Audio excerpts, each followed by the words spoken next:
Do të vazhdojmë të dashur dëgjues me kujdesin që duhet të tregojmë për shëndetin. E sot kemi zgjedhur të flasim për shëndetin që duhet t'i kushtojmë dhëmbëve, mishrave të dhëmbëve e gojës në tërësi. Sa kulturë kemi të mbajmë këtë shëndet e këtë higienë që pastaj mendoj që reflekton në gjithë shëndetin e organizmit.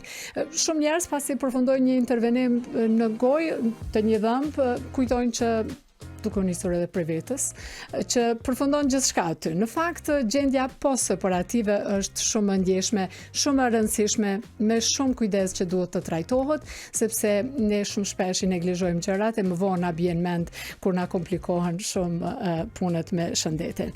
Se sa i rëndësishëm edhe sa i ndjeshëm është procesi pas intervenimeve të caktuara, do të na tregoj sot doktor Visar Disha, stomatolog, specialist në 3 fusha specifike të stomatologjisë, e së fundmi edhe autor i një bashkautor në një libër ndërkombëtar, autor i një kapitulli me emrin Post-operative care ose kujdesi pas operacioneve në librin shkencor Surgical Techniques and Procedures, në qoftë se kam lexuar mirë anglisht, si edhe një nga profesionistët më të angazhuar në fushën e kirurgjisë orale dhe kujdesit pas-operativ në Kosovë. Doktor Disha, faleminderit shumë që erdhët. Ju faleminderit për ftesën.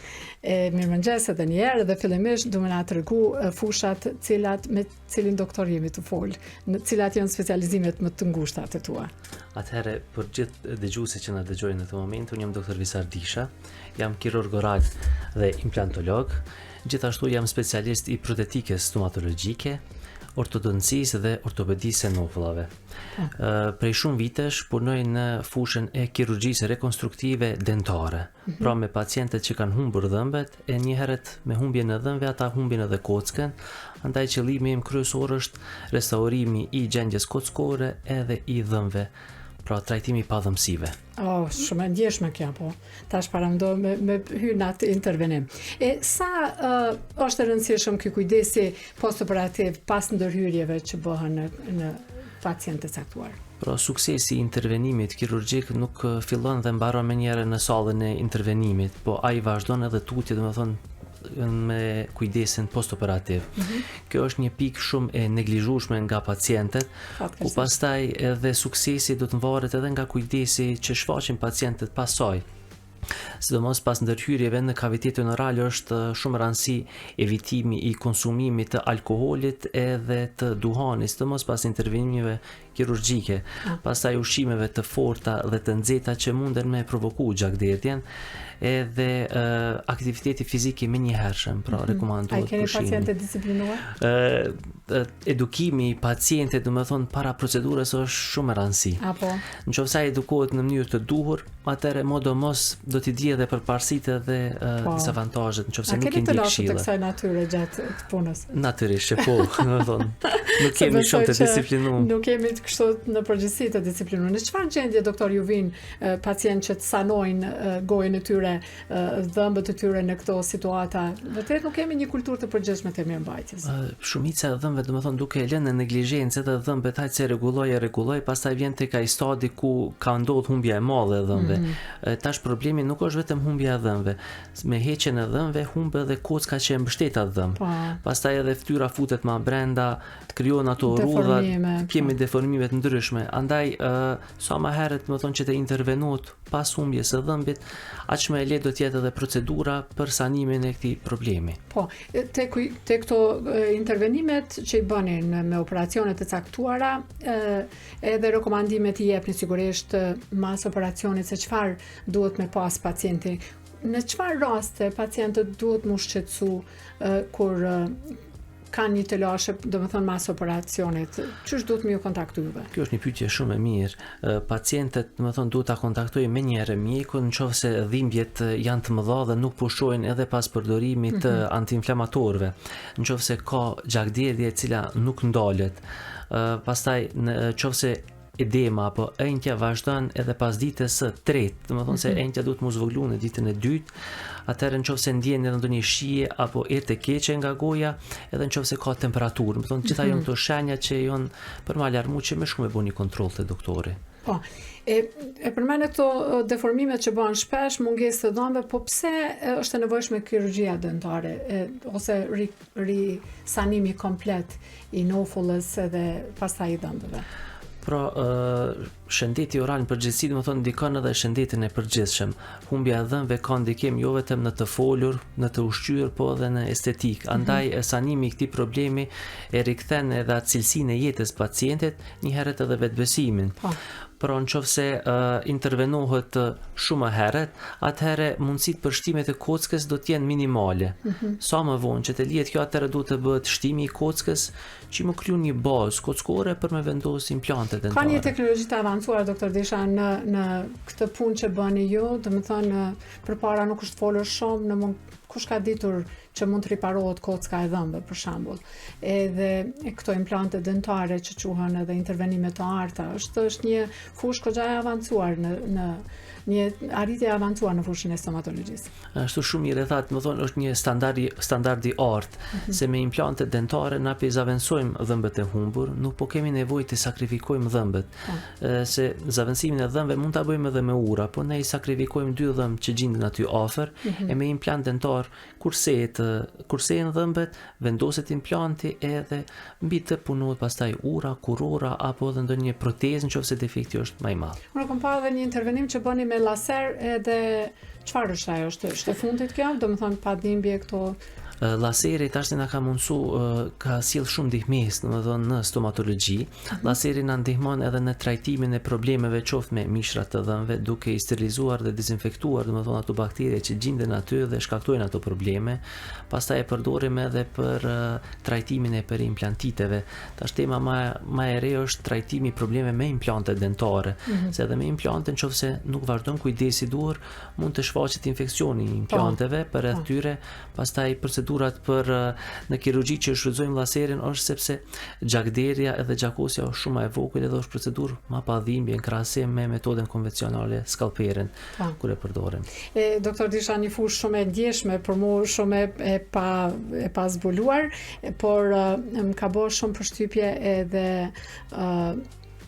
edukimi i pacientëve që i bëni një fushë, një kohë e veçantë ndoshta që duhet me u marr. Cilat mosha i keni më delikate që atakohen nga këto probleme që kanë me dhëmbët? Fatmirësisht tash vetëdijsimi mbi higjienën orale është rritur fal televizioneve, fal juve dhe mediave të cilat i japin një fokus veçantë kësaj teme. Mirë, po kisha më thënë moshat pak më të shtyra tani përballen me këto probleme, domethënë të humbjes edhe që i kanë humbur në rini, e ato i kemi tash pak më në fokus, pasi që atë kanë humbur kockë madhe, e rekonstruktimet janë pak më të vështira, domethënë për ta. E të fëmijët, ka nevojë këto intervenime? Tek fëmijët, me që kujdesi te fëmijët fillon me daljen e dhëmbëve të parë, domethënë është 6 mujore. Atëherë nëse ndjeket kjo, domethënë periudha e ndërimit të dhëmbëve edhe trajtohen ato, atëherë mundësitë për këto defekte kockore ka më qenë shumë më e vogël. Më ka bërë shumë përshtypje pjesëmarrja juaj në këto punimet shkencore që keni në kret në një konkurrencë globale. Është ky libër që vjen në kapitullin që ju keni botuar në kuadër të këtij punimi shkencor. Lexova për këtë libër, kishte një pjesëmarrje të mjekëve eminent nga shumë vende në botë, në një botim në Londër, një shtëpi botuese Intekopën, që kishte mira titull shkencor të botuar deri tani, edhe ju zgjodha për këtë më shumë të flisni, sepse nuk është e lehtë ndoshta të ju botohet një punim shkencor në atë konkurrencë. Kujdesi pasoperativ apo jo, që është një garë botërore, do të thosha, është nder për ne me u pranu në atë konkurrencë. Ka qenë kënaqësi me bashkëpunu me autorin kryesor edhe me mjekë të tjerë. Kjo punë ka qenë vazhdimsi e punëve gjatë 2 vite. kam pasur nderin që këtë profesorin George Tsoufalas, i cili është profesor në Iowa të Amerikës, me taku në një kongres në Rom, ku pastaj diskutuam për mundësit për mi vendosë, do të thonë, të përvojat tona deri me tani, do të thonë, që kemi pas, unë me kujdesin postoperativ, do të thonë, kjo ka qenë parsore për mua që me pas sukses pacientet, edhe komendum që me shërby ky libër si një urë ndërlidhse edhe mes pacientëve, po edhe mes profesionistëve shëndetësor, që me pas ata maletat edukimin e pacientit bas intervenimit kirurgjik. Po, edhe si është pritur kjo pjesë e punës tuaj në këtë libër? Me që unë jam pjesë e stafit akademik në katedrën e protetike stomatologjike të Universitetit të Prishtinës, është mirë pritur shumë mirë. Libri, do të thonë, tashti do të ndahet edhe me studentët, edhe këto përvoja që janë shumë, është libër shumë praktik, që mund të përfitojnë jo vetëm studentët, por edhe specialistët e LEMIS, edhe më gjerë. Do të thonë, është libër referent, është libër shkencor që mund ta përdorin ndoshta edhe studiosë të tjerë që mund të vazhdojnë, sepse pash edhe emra të njohur botror që kishin marrë pjesë në këtë fushë. Fusha juaj, do të thonë, e specializimit është kjo mbrojtja 3, do të thonë 3 pjesë që nuk janë të lehta. Keni pasur rast të merrni më të reja të fundit që ju ndoshta nuk i keni kaluar ose keni ende kërkime. Çka ju ka mbetur pa zbulu ende për problemet që ka kompleksiteti i shëndetit oral?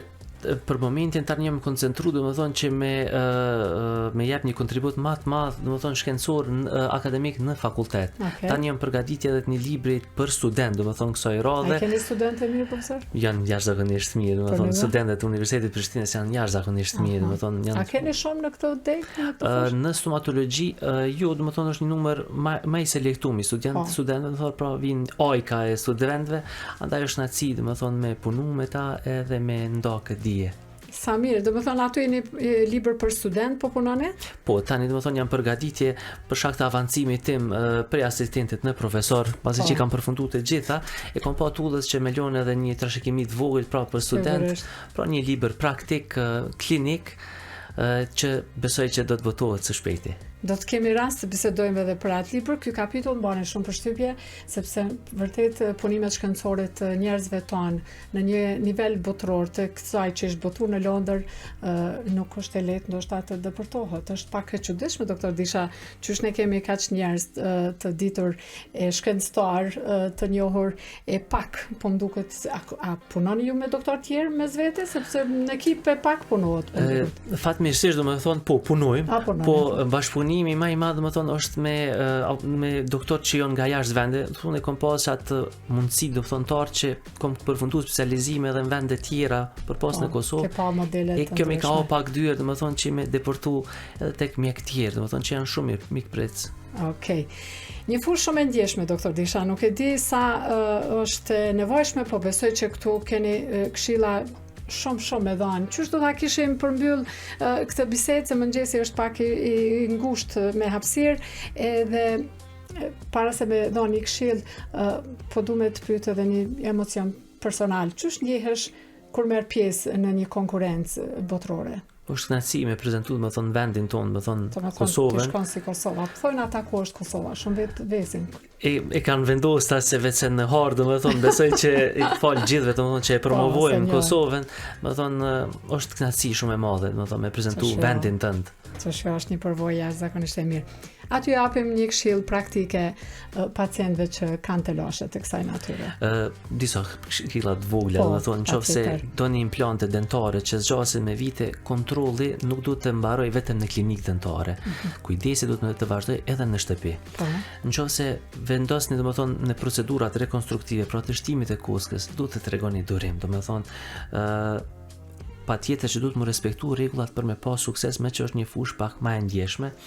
Edhe normal mos më harru edhe kontrollet e rregullta edhe për dhëm, për pacientë që kanë dhëm të tyre, që mos më anashkalu, do të thonë, besoj që këto kishin qenë ato këshillat në shtëpi mandej ja u jep listën mjekut çka duhet me bëj, po dhe besoj që ato janë vazhdimisht në konsultim me doktorin e vet. Patjetër, më thonë ato janë rekomandimet e mjekut, po sido që të jetë pas intervenimeve kirurgjikale në kavitetin oral, më thonë në gojë, preferohet, më thonë, pushimi i aktivitetit fizik, më thonë pacientit të pushoj.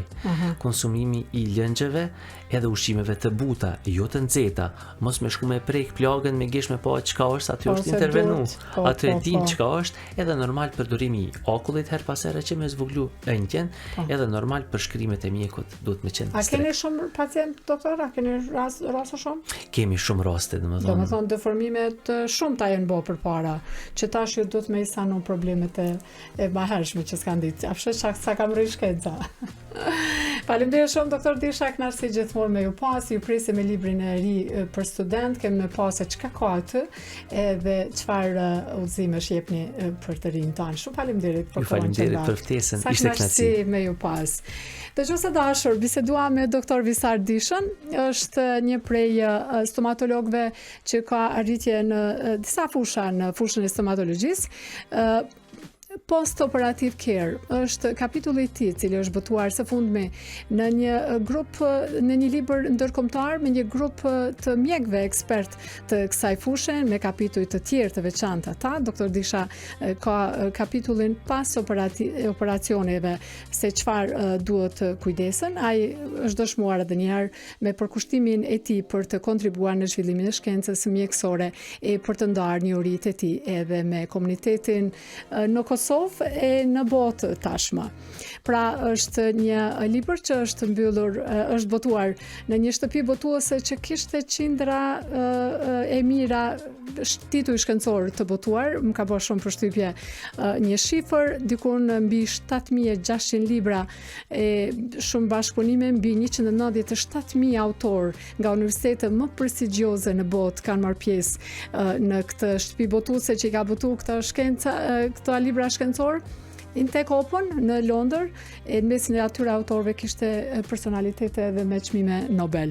Kështu pash në faqen zyrtare të kësaj shtëpi botuese. E fare në fund, ne e dim që kujdesi për gojen është jetik, jo vetëm kur kemi dhimbje të caktuara në dhëmb apo në mishra, por pa pasur edhe ndonjë shqetësim tjetër, duhet të kemi kujdes që të mirëmbajmë shëndetin, sepse parandalimi është gjithmonë më i lehtë se trajtimi dhe ju e dini këtë.